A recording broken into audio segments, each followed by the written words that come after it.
কঠিন বিপদের মুহূর্তে ধৈর্য ধারণ করতে হবে।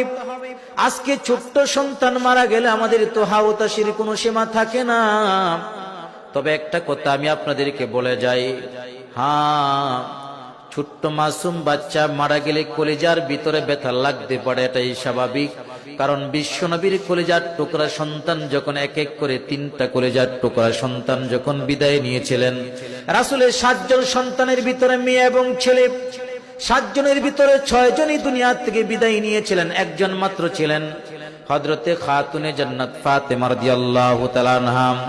বিশ্বনবী ধৈর্য ধারণ করেছিলেন, কিন্তু তার চোখ বেয়ে বেয়ে পানির ফোঁটা পড়েছিল। বিশ্বনবীও কান্না করেছিলেন, কেঁদেছিলেন, কিন্তু এভাবে চিৎকার করা যাবে না।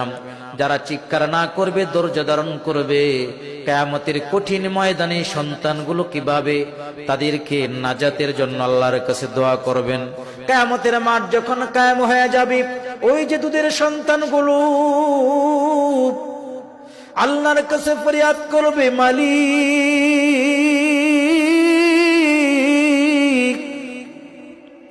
দুনিয়াতে আমরা মার আদর পাই নাই, দুনিয়াতে আমরা বাবার আদর পাই নাই, আজকে কঠিন কিয়ামতের ময়দানে আমরা আমার মার কোলে উঠতে চাই, বাবার কোলে উঠতে চাই। এই কথা বলার পরে 2 জন ফেরেশতাকে আল্লাহ পাক রব্বুল আলামিন মা এবং বাবার সুরত দিয়া ওই সন্তানের সামনে, নাবালক সন্তানের সামনে আনা হবে। নাবালক সন্তান লাফ দিয়া প্রথমে মার কোলে উঠবে,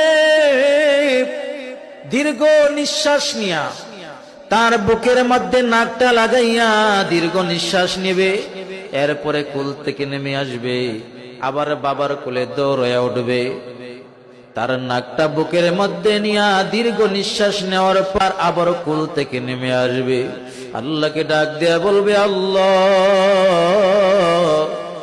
দুনিয়াতে মার আদর পায় নাই, দুনিয়াতে বাবার আদর পায় নাই, দুনিয়াতে মার কোলে উঠতে পারি নাই,